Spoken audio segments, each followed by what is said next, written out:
I am Berlina Wallace, and in about 2 weeks, I will be presenting my thesis. So I get to share the results of my research with you, and so I'm very excited about that.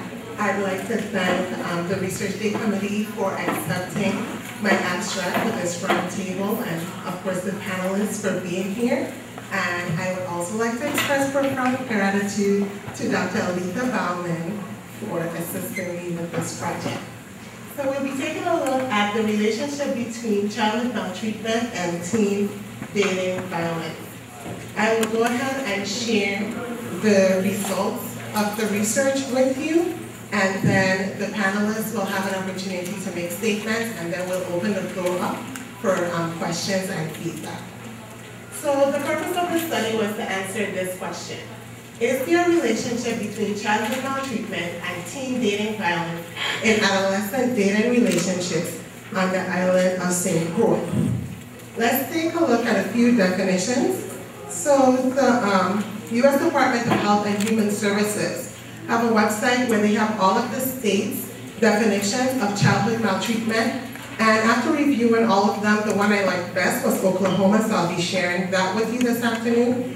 They define childhood maltreatment in the following categories: neglect, which is deliberate or exceptional lack of attention, physical or emotional; long-standing and impacts several aspects of life or life-threatening; poor parenting, and they make an exception for cases of poverty. So they would take a look at whether or not the neglect was as a result of the family just being poor or was it intentional. Physical abuse is injury or otherwise harming a child, severe punishment, even no injury, minor injuries of child over 10, accepted unless child placed in grave physical danger. Sexual abuse, rape, sodomy, incest, lewd or indecent acts or proposal, exploitation for the purpose of sexually stimulating the child or others. Emotional abuse, injury to intellectual or psychological capacity as evidenced by observable and substantial impairment of function in normal range. Mental injury is pattern of cruelty or unconscionable acts. And they also had an other category, which is abandonment. Now we're going to take a look at the definition of teen dating violence. And teen dating violence is defined as acts of verbal aggression, physical aggression, intimidation, or coercion, which range from threats, pushes, and slaps to beatings and forced sex that occur during the period of time that teenagers are engaged in a dating relationship. After administering a demographic survey where we ask about the race and ethnicity, sexual orientation, and so forth of the participants were given 2 surveys to complete. One of the surveys assessed childhood maltreatment and the other one teen dating violence. The childhood trauma questionnaire is a retrospective self-report that examines the following variables, as you can see there: physical abuse, physical neglect, sexual abuse, emotional abuse, and emotional neglect. And the conflict in adolescent dating relationships inventory assessed the following forms of teen dating violence: physical abuse, sexual abuse, verbal and emotional abuse, which were categorized as one category, and relational abuse, threatening behavior as well. An example of relational abuse is if someone were to say, I said things to her friends to turn them against her, or I spread rumors about him. Those are 2 examples. So the study participants were 9th through 12th graders in public, private, and parochial schools on St. Croix. The surveys were conducted last school year, and so that was the 2013-2014 school year. There was a total of 179 participants. However, only 146 of them were in relationships at the time, and that was the requirement for completing the conflict and adolescent dating relationship inventory. So only data for the 146 students who were in relationships within the year of the study would be included in this. The study participants, as far as gender was concerned, we had 40.41 male, 59.48 female. Race, we had 3.43 white, 87% were black, 1.36 American Indian or Alaskan Native, and 8.21 did not indicate their race. As far as ethnicity is concerned, 19.86 of the students reported that they were Hispanic. Sexual orientation, 94.52 were heterosexual, 0.69, so just a little under 1% classified as homosexual, 3.42 bisexual, 1.37 did not indicate sexual orientation. Grades, 6.84 were freshmen, 19.86 were 10th graders, 41.79 were 11th graders, and 31.5 were seniors. So now let's take a look at the results. So the chart just shows you the percentages as far as the severity levels of the various types of childhood maltreatment that the participants experience. And it is important to note that our percentages did not significantly, they were not significantly different from the mainland norms. And this chart is pretty similar to the other one, except we're taking a look at the frequency levels of various types of teen dating violence. In each instance, just like with the childhood maltreatment, our percentages were higher.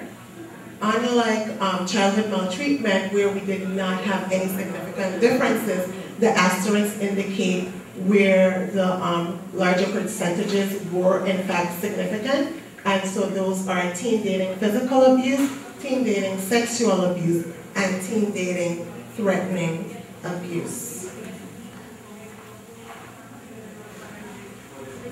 Significant correlations will be listed for the next few slides. And there was a weak direct relationship between childhood physical abuse and teen dating threatening behavior, and there was a medium direct relationship between childhood sexual abuse and teen dating threatening behavior. There was a strong, significant direct relationship between childhood physical abuse and teen dating sexual abuse. I'm sorry, did I skip a slide? No, I'm sorry. There was a weak direct relationship between childhood physical abuse and teen dating threatening behavior. And there was a medium direct relationship between childhood sexual abuse and teen dating threatening behavior. Let's try it again. So there was a strong, significant direct relationship between childhood physical abuse and teen dating sexual abuse. All three of the following are strong, significant direct relationships. So childhood emotional abuse, childhood physical neglect, and childhood physical abuse were all strongly, significantly related to teen dating relational abuse. There was a strong, significant direct relationship between childhood physical abuse and teen dating emotional and verbal abuse. A strong, significant direct relationship also existed with childhood emotional abuse, and a medium significant relationship existed between childhood sexual abuse and teen dating emotional and verbal abuse. There was a weak direct relationship between childhood physical neglect and teen dating physical neglect. One point to take into consideration is that poverty plays a role in physical neglect and just neglect and abuse in general. And just to share with you, in 2010, the U.S. rate of poverty was 22%, whereas the U.S. Virgin Islands rate was 30.3%. So we would have to take a closer look at that to see if poverty may have played a role there. A few points for consideration. There is a need to take childhood maltreatment more seriously, especially because when we look, so I showed you each of the slides before, we looked at the various variables and whether or not there was a relationship between the childhood variables and the teen dating variable. But when we looked at all of them combined, neglect was the most significant predictor of teen dating violence. So it is very important that as a community we take into consideration the role that neglect may play while individuals are children, but also later on in their teenage relationships and adulthood. And this also indicates that there is a need for replication. And what that means is we would go ahead and do the study again, ideally on the island of St. Croix again, and then in the St. Thomas St. John district to see if the same results are found.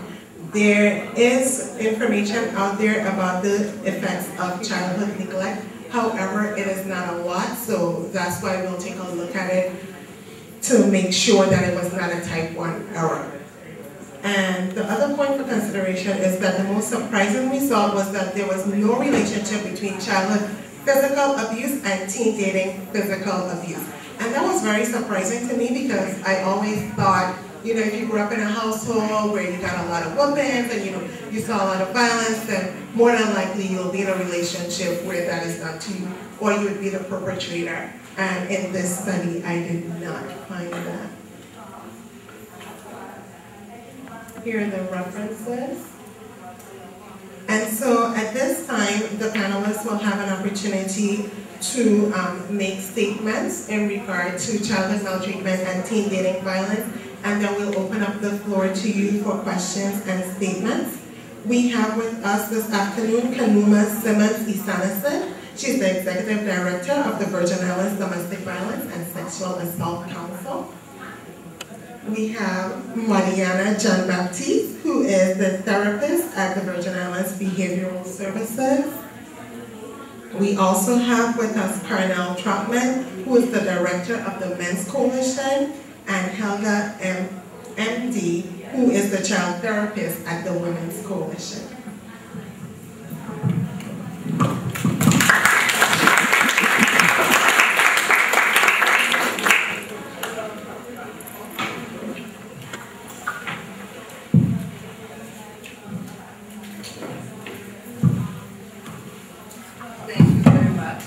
Good afternoon. Yes, my name is Helga Emde, and you definitely will recognize an accent that is a German accent. So my first language is German, my second language is English. If you don't understand me, please interrupt me and I will struggle along so that you will finally understand. Okay? And thank you, Ms. Wallace, for your presentation for the master's thesis. But my question is also, when you introduce the thesis, when you say in what location on the mainland did you make the comparison? Was it also for single parents? Was it for parents, mother, father? Was it class related? Was it upper middle class or lower income class? So that we can have a correlation here for St. Croix, and yeah, that is my first question.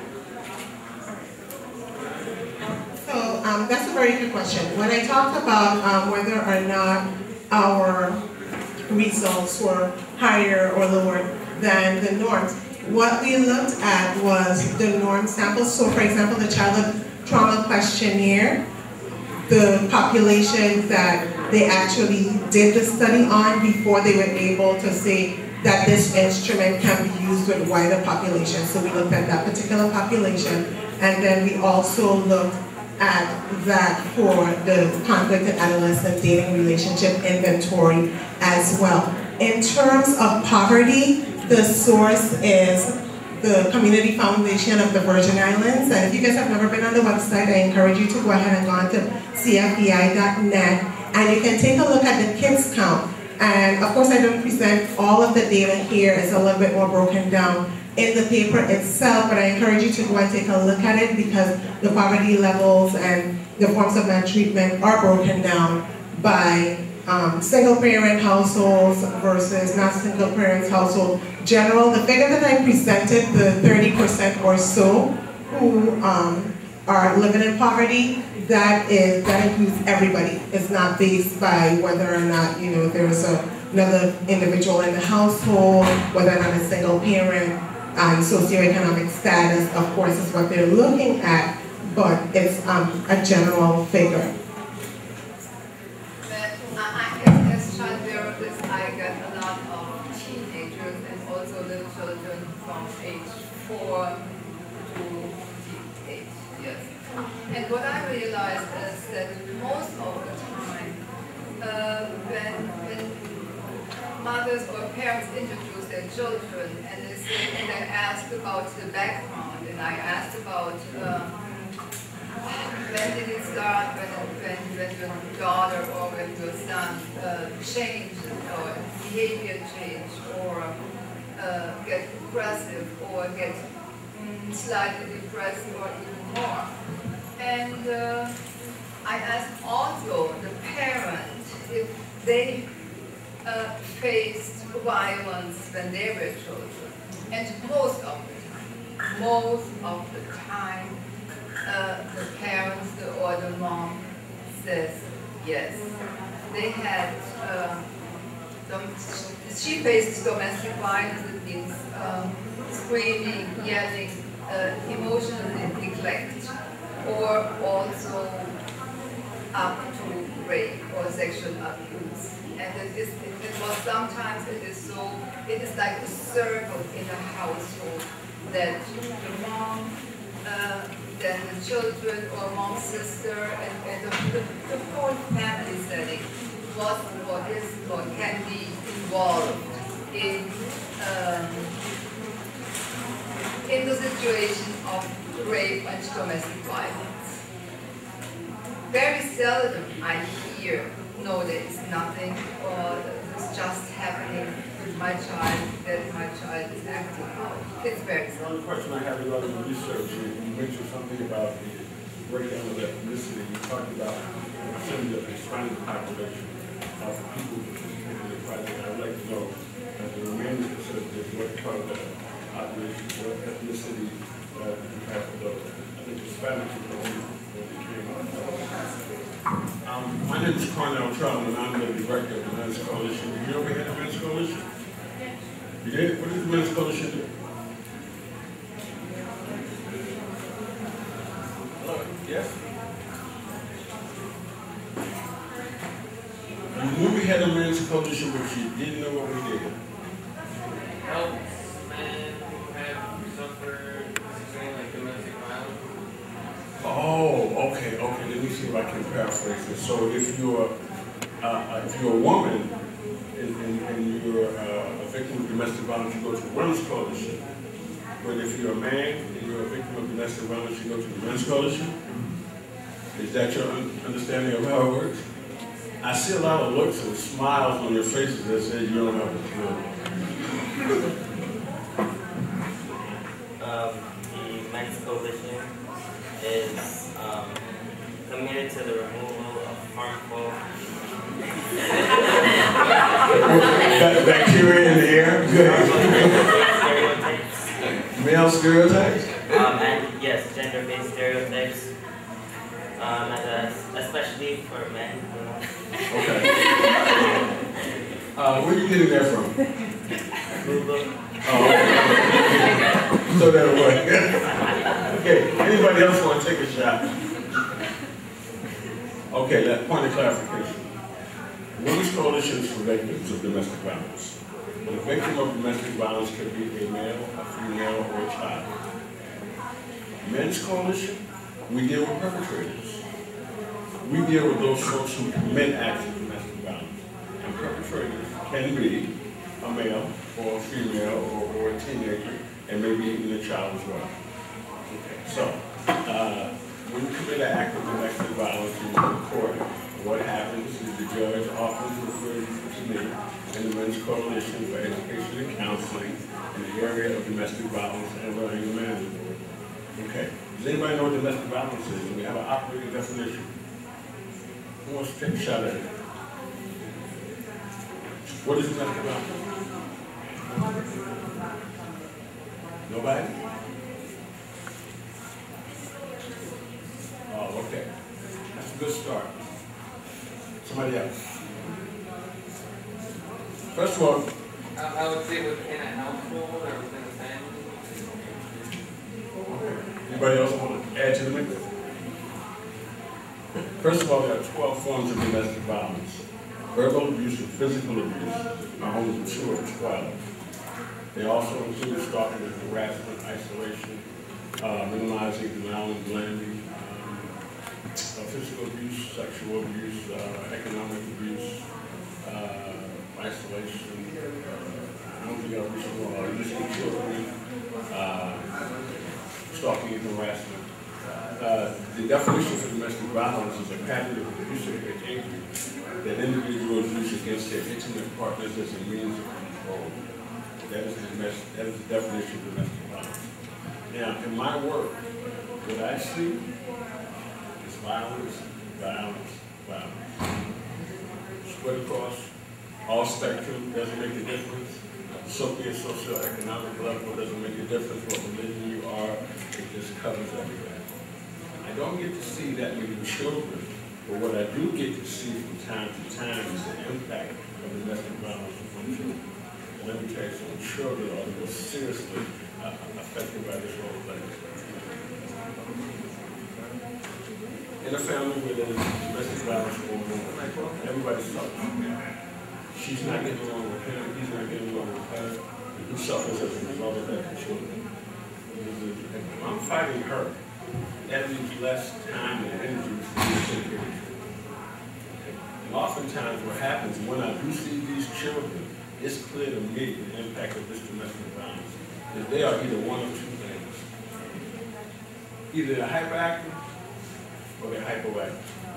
They're running around, touching everything, you can't manage them, it's really hard to control, or either they represent shy, or fearful, or depressed, they cling on to mommy, they hide behind, like they're waiting for something bad to happen. So that's the behavior that I see. And oftentimes that behavior that I see is a direct reflection of the domestic violence that's going on in that household. Children trying to figure out a way, how do I survive this? How do I respond to this? And it is not a success. If there's one thing that really undermines this community is domestic violence. That's kind of like our, when we talk about terrorism, well, you know, I would put domestic violence up there with terrorism because the impact it has on individuals, on families, especially children. And oftentimes, children, when they're in these households, they may not see what's going on, and oftentimes they do, but they hear it. All right? They suffer the impact of it in their relationship with their parents. So I think it was really, really strong. The other thing, too, is that when you look at what goes on in any relationship, especially domestic violence, it's the same thing. You're not married yet, you're not in a long-term relationship, but you see the same thing from that. And it's hard when you're in a family to see domestic violence, or experience domestic violence around you, and not have an impact on your life, how you see things, how you see relationships. When you get into a relationship with a young man, how do you know whether or not he's going to get better? Are there any signs or symptoms from you young ladies that let you know when you know about this relationship, who you're dealing with? Do you even know what those signs look like? And oftentimes, when you see those indications in single people in a dating relationship, what is it going to be like when you look up to this guy? What's going to happen if you don't have a how is it going to play out? Any of you young ladies, you're in a dating relationship with somebody, are there any telltale signs that let you know you need to watch out for this guy? This one right here, no, this one, you, that's that one. Do you have any telltale signs? Guys, are there any telltale signs? Because, you know, it's not just limited to women now. At the Men's Coalition, there used to be a time when people were being referred to be almost strictly men.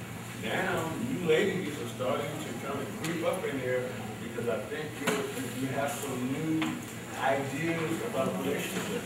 So if you're in a relationship with somebody, and he puts his hands on you, you move him away. Say that again. Speak up a little louder. I can't understand. You move his hands away from somebody else. What happens if he puts his hands on you, ladies? What do you do? Wait, are you saying if you're in a relationship? Yeah, you meet a guy, I mean, you like him, you think this is going someplace, and all of a sudden you're out one day, and you do something, and all of a sudden you get ready to do something, and he puts his hands on you. What do you do? Whoa, wait, not your turn yet, not your turn yet. Whoa. I think it depends on the way he puts his hands on you, because if it's like, he's like going like this, as opposed to he's like this. Well, if he does it in a loving way, Loving? and then there's also like aggressive, like aggressive. Oh, so in other words, you're saying that I can't be loving and wait for something in your ear that nobody else can hear, and it'll be okay? First of all, why is he putting his hands on you in the first place? Does he have your permission to do that? Did you give him permission to put his hands on you?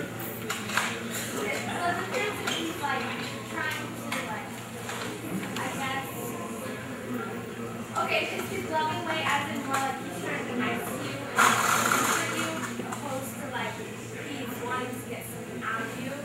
Like what? Get something out of you like what? Oh, I know, sex. I just wanted somebody to say the sex word. Okay, go ahead.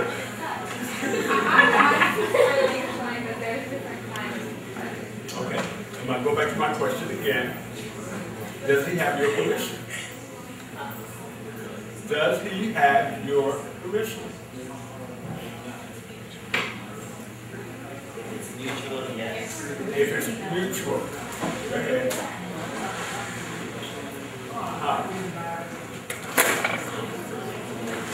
And if he doesn't have your permission, then what's going on? I'm sorry? Now listen, I do have an answer for this, but I'm not going to give you the answer. I'm putting this out there, this is the thought.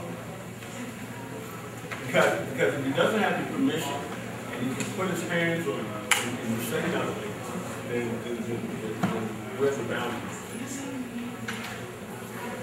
And people, males and females, nobody has the right to put their hands on you without your permission. And something may happen, and I may see an opportunity to touch you, and I can do it in a way that looks respectful and looks above board, but I don't have the permission. And I just want us to start looking at things before things get too serious, and that's someplace where we can start. Because maybe, when that happens, you need to have a conversation with this person, especially if you think this person might be somebody that you're interested in. How do we get the relationship with boundaries? And I'm going to stop there, but this is a question that you need to ask, because too often today, with young people, we take inappropriate touches very, very casually. And if I'm somebody that has a scrupulous nature, and I'm really trying to find out how far I can go, I may do certain things just to see if you're arguing down the same place, or if we're going to have to discussion, or even if you have the ability to get a technician to stop you. If you're dancing with somebody and you're dancing, you guys are so more, I'm more masculine. If you're dancing with somebody and you have your hands around the person's waist, and the person's, while you're dancing, and the person's hands slips down to your hips, is that okay? I guess it depends on whether you like it. And if my hand can slip down to your hip, is there a possibility that it can slip down to your butt? And at what point do you draw the line? So I'm just really throwing some questions out there. Before I can give you your work done later. the thinking for y'all, a lot of young ladies today is, if you put your hands on me, you might take back enough. So if you have some young ladies out there now who become very, very aggressive, maybe they've been in a situation in relationships where they've seen domestic violence perpetrated against other females in their families, and you know what? They're doing that. They're not playing that. The Lord put your hands on me under those circumstances.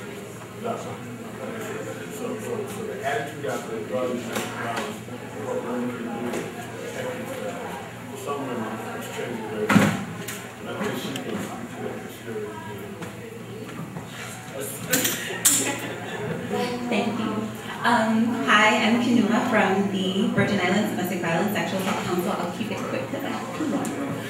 But the two things that I thought about when I was looking at the slides, with our work at DVSAC, we're a prevention education organization. So we're in the schools a lot, giving presentations on what is domestic violence, sexual assault, and teen dating violence. So we talk about these different issues in the school. And two challenges that we tend to have is, one, most times when students are taking a survey, they don't even know how to define abuse. And a lot of times when you're thinking of abuse, you're thinking, okay, have I ever been beaten? Was I ever sexually assaulted? Right? Those are typically the things that go through your minds.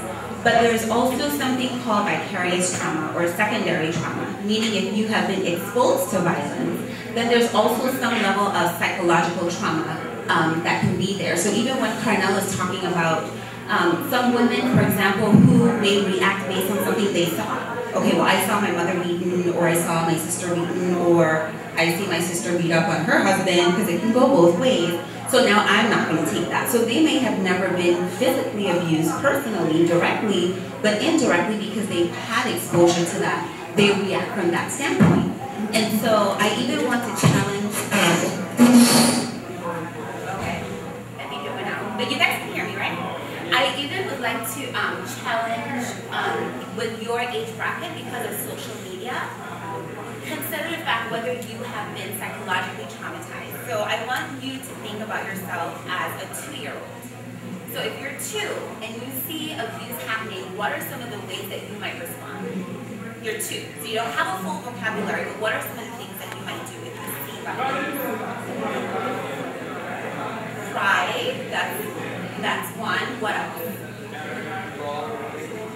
You might crawl away, you might cover your eyes, right? Or if if you're 2, they might say, uh-oh. They say, uh-oh, right? So those might be, those are signs that they know that something is happening that should not be happening. It's an instinctual thing that says something is wrong. But now with social media, because it's so popular, how many people have seen a video, say on Facebook, of a fight happening? Or someone being cursed out? Or being touched inappropriately, right?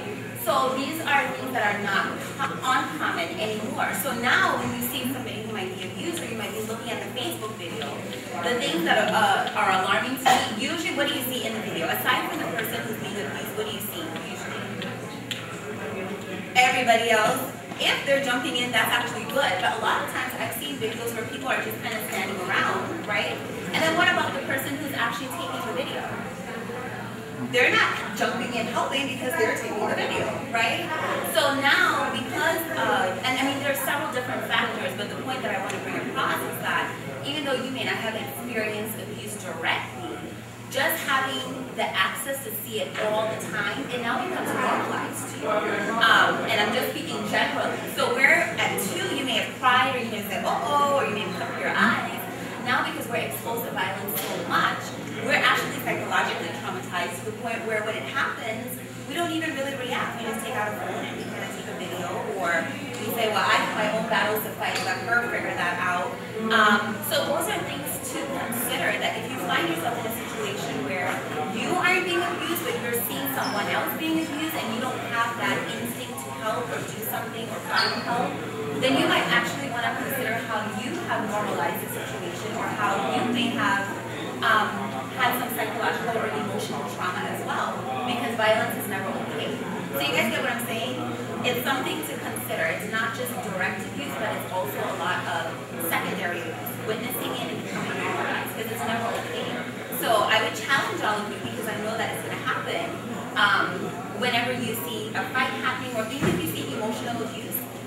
telling another person you're too fat or you're so ugly or you're a wimp or you're this or that. I challenge you to see what your inner voice is saying and not to just stand by and just let it happen, but to actually say something, to actually take a stand. Because if not, then you might actually need some counseling yourself. Because naturally people want to help others. Naturally people should not want to be violent. So that's just something that I want you all to consider, because we see that a lot in the schools with presentations. We do see a correlation between child maltreatment and teen dating violence, in the sense that most people will come up after a presentation and say, you know, this happened to me when I was younger. I think the statistic where you're surprised that there wasn't a correlation so much, I think perhaps if you were to do the survey 10 years later, you may not see the correlation with teen dating, but as adults in more intimate partner relationships, long-term relationships, that might show up a little bit more. But I would just challenge all of you to be aware of that. How you define abuse, not only directly, but indirectly, is how you react in day-to-day situations, and especially on social media. So that's my 2 cents. Good afternoon, everyone. I'm Mariana Chabaptiste from Virgin Islands Behavioral Services. That is where I'm kind of a sister agency to Human Services. We're contracted by them.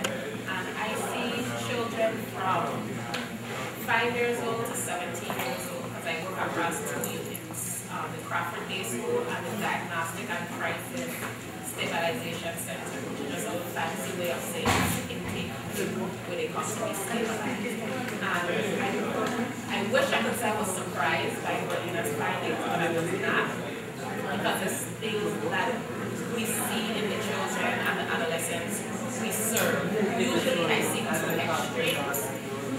Children that have gone childhood maltreatment by the hands of a parent or relative or others in their family. They're either really submissive, or they try to present, be desirable to others, they try to present as this perfect individual that doing things the way everything's done, until the moment you snap with others. And then we see the other extreme where they're totally violent. You can't tell them something that they don't like. They just they pop up, they get aggressive verbally and physically. And although I don't get to see them out at school, I only see them when they come on the unit, and they're not allowed to date each other. That's how they try to get away with it. How their relationship is with each other and staff shows how they may be in a relationship. Just their basic relationships with others, you can see are strained. You can see sometimes they're verbally abusive to their roommate, to their peer, or to a staff. Sometimes they take a lot from from staff or a roommate or a peer. They don't stand up for themselves much. Those are the 2 extremes that you can see. They don't stand up for themselves, and they stand up for themselves too much, to the point where everything makes them want to fight.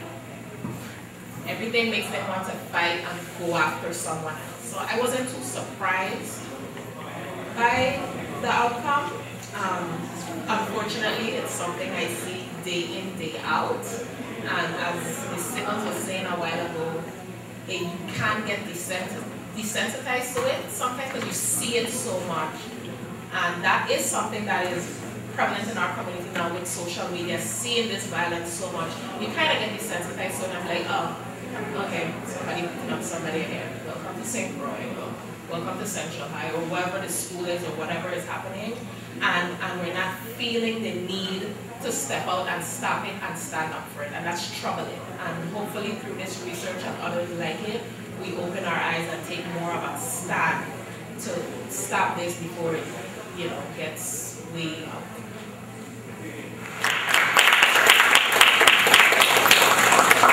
So I know you said a lot of things like variable and significant direct relationship and all that type of stuff. But if you have any questions for me or any questions for the panelists who actually do the work, they're out there in the community doing the type of work that the research is speaking about, go ahead and ask your questions. So if you have any statements, I welcome that as well. Or any, one of the things I really enjoyed was when I went to the schools to do the surveys, the students gave me a lot of feedback. So I also welcome your feedback, anything that you want me to consider for the next time or anything like that. The floor is open to you. So does any specific type of sex or abuse or whatever lead more to the person being the perpetrator of each litigation or the victims? That's a very good question, and that's actually something I did not analyze for, but I've been considering looking at it because the literature just does say that individuals who grew up in homes where there's physical abuse, especially for males, then they tend to become perpetrators themselves. So that's something that could be analyzed in the future, and I'll definitely make a note of that. Anybody else? So this, I'm not really sure who this would be directed to, but like, do you ever see people who come into the clinic and like they're actually seeking help, like they, instead of being angry all the time, or they're super shy, they know they did something and they're like, I regret this, you know, like I need help. Or they're sad about their past action. Well, I don't know about other agencies, but I know at the Men's Coalition, I would say about 98% of the people who come to the Men's Coalition are referred. And really what that means is that something has happened somewhere, and they come into the Men's Coalition not because they realize that they have this problem and they want to get help so they can be a better person, a better father, a better husband. They're being pushed by some external force, or their partner is going to court, they backed up some places, and it's become an issue at work, so they're being pushed there. And that's not really the best way to get there, you know. And even the people who are self-referred, they got something lingering in the background. Maybe they haven't gotten to the court yet. Even the people who have come on their own, or looks like they're coming on their own, something has happened somewhere that's pushing them there. Spouses who said, you need to get help with this, or I'm going to leave. But rarely when people come on their own. And the interesting thing is, for a lot of these people who come, they were told years ago, you know, you got a problem that you need to deal with. But they didn't look at it, so they found a way to make it inconsistent, and then they looked at it. So that's pretty much how most of the people that come to the Men's Coalition. I just want to add something. When I had several times a teenager, and then all of a sudden after a month or even a year, they call me and ask, can I come back? I have something, I want to talk. And they felt comfortable in their setting, when they felt comfortable that they know they can talk or they get help without letting the parents know, because I made from the beginning unclear. I asked always this question, do you know what it means, confidentiality? What does it mean it is confidential? That means it stays in the room. Whenever we talk, it stays in the room and never leaves the room. If I have to talk to your parents, that is what I always tell them.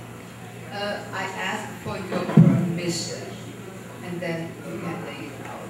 So there are children or teenagers who are coming back knowing that it's a good place for them.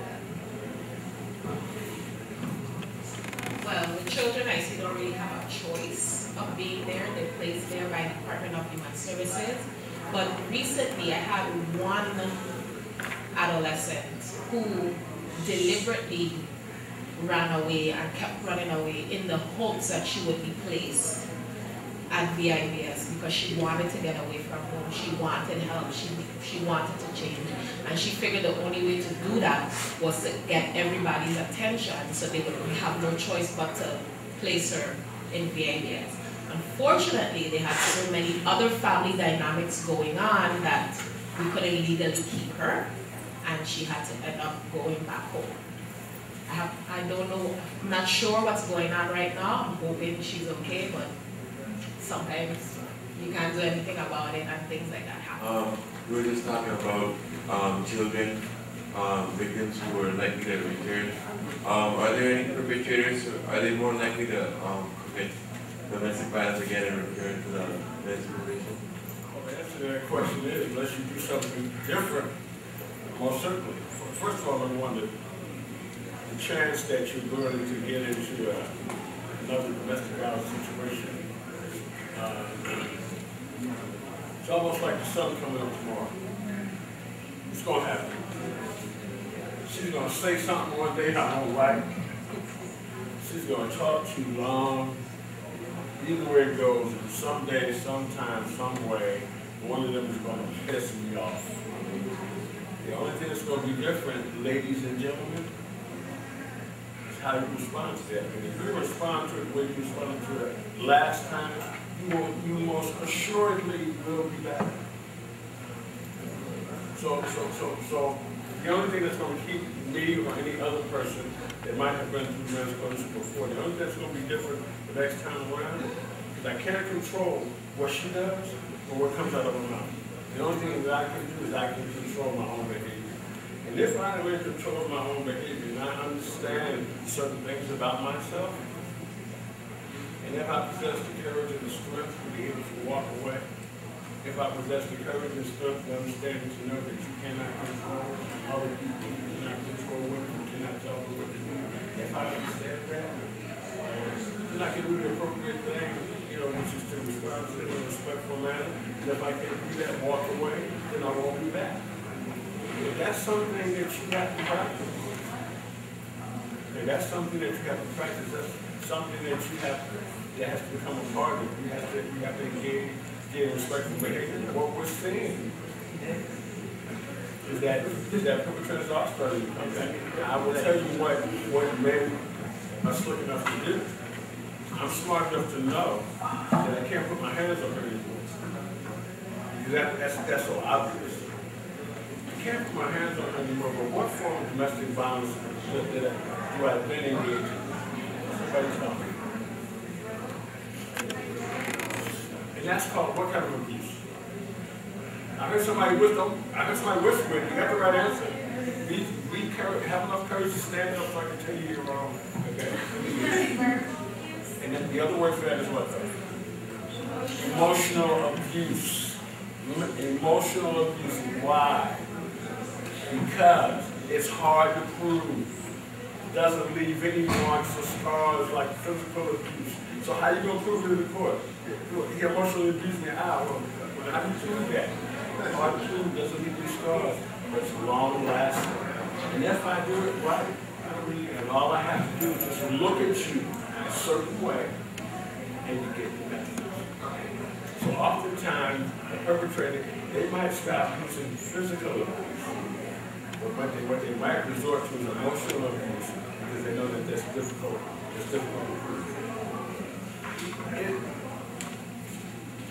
If you're getting involved in domestic violence 15, 20 years of your life, going to a 6-month, counseling program,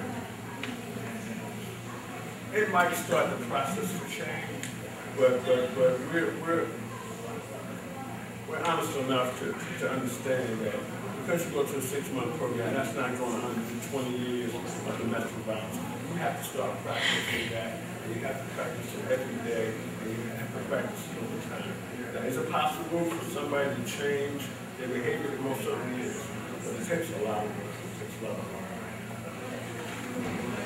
I have one question.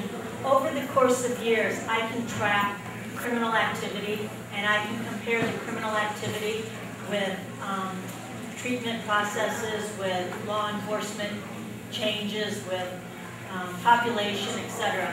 When it comes to domestic violence, when it comes to what we're discussing here today, have you been able to track over the course of the last 10 or 15 years whether or not programs like education, anti-bullying within the schools,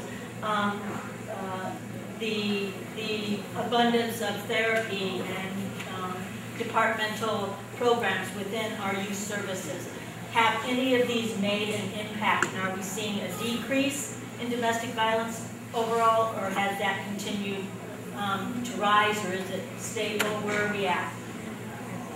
Has there been a study? Is there any comparison? Are the programs working? Well, at the Men's Coalition, I have not done a formal study. The study I'm doing is kind of like informal. because of the population here, you have some people that go off island, but for the most part, people are here. Sometimes I may see the generation, because I've been doing this about 25 years. Sometimes I see it the generation later, and their children. Sometimes they may come back through the system. Sometimes I'm in family court, and I will see a person or a family or members of a family that the UVI, I saw at the men's coalition for other things, but there are ways here in the community we can kind of look at to see whether or not it's good or it's not. About 5 years ago, the men's coalition had a program for young boys called the Right to Pass program. We talked a lot about domestic violence and related stuff. One of the things I can tell you, when we start with kids, when they're in the 3rd or 4th grade, we start giving them information and guiding them and activities. I can tell you that prevention works. That's where our money needs to go. If we can start with young kids to sit down and talk to them and give them new ways and ideas about responding to things, I can tell you that some of the boys that are in that program that I run into now still remember things that we told them when we were 3rd or 4th grade. And if we're ever going to stem the epidemic of domestic violence in this island, and let me tell you something, regardless of what you hear, I'm telling you, the problem is 5 times worse. Because there's a lot of stuff that doesn't come to the surface. You know, people privatize this thing, they normalize this thing, but it's a lot worse than it is. And we want to put money anywhere. We need to put money in prevention. That's what it's about. Your question described one of the greatest challenges I face doing this research. Because, you know, I'm a huge optimist. Some of the times I'm a realist, but, you know, I was armed with my optimism and I was calling agencies and contacting the police department and, you know, DVSAC and everybody to find the data. And there is very little data out there on adults, far less for teens. And so what Mr. Chapman was describing, we can tell, you know, through changed behavior and, you know, anecdotes and so forth, but I'm not able, and if anybody knows where it is, let me know, to find hard numbers or studies that have been conducted. And so that's what motivated me even more to really follow through with this, because there is a need for this. And it's not just here, it's throughout the Caribbean as well. The few studies that have been conducted where the Caribbean is lumped in with like South America and so forth, so it's very hard for us to tell what, you know, represents us versus what represents elsewhere, and there's very little as far as the Virgin Islands is concerned, almost nothing. So I'll put the challenge out there to, because, you know, you guys are high schoolers, correct? When I was in high school, you know, I knew I wanted to change the world in some way, but I didn't know that I'd be doing research, and Dr. Bauman would be talking about chi-square and all the stuff that I don't understand, but now I sort of do, and so forth. So I'm going to put the challenge out there to you. If you see there's something that's lacking in the community where you live, go out there and do the research. Be the change that you want to see.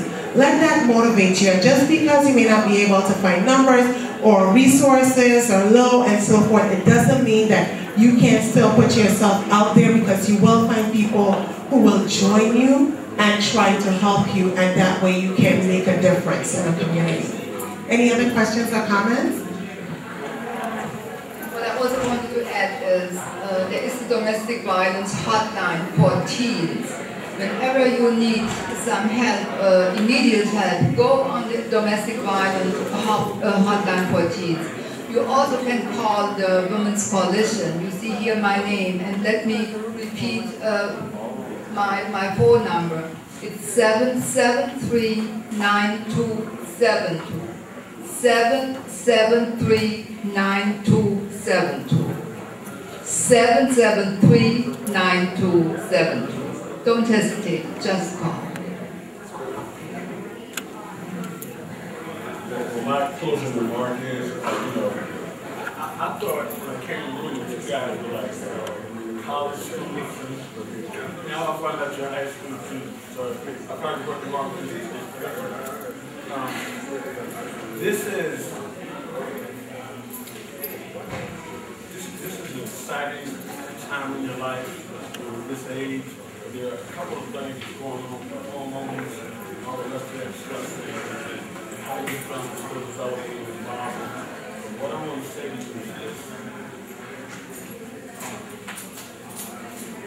The most important thing is your self-esteem. Is your self-esteem. And that has to do with how you feel about yourself. How you feel about you. Let nobody use that against you. Let nobody disrespect you. Let nobody take advantage of you. Your self-esteem is the most important thing that you have to do. So that was it.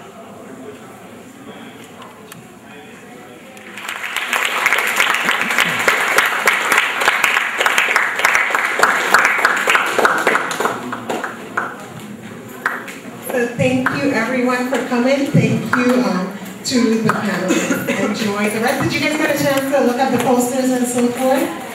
Okay, so hopefully it piqued your interest in research as well.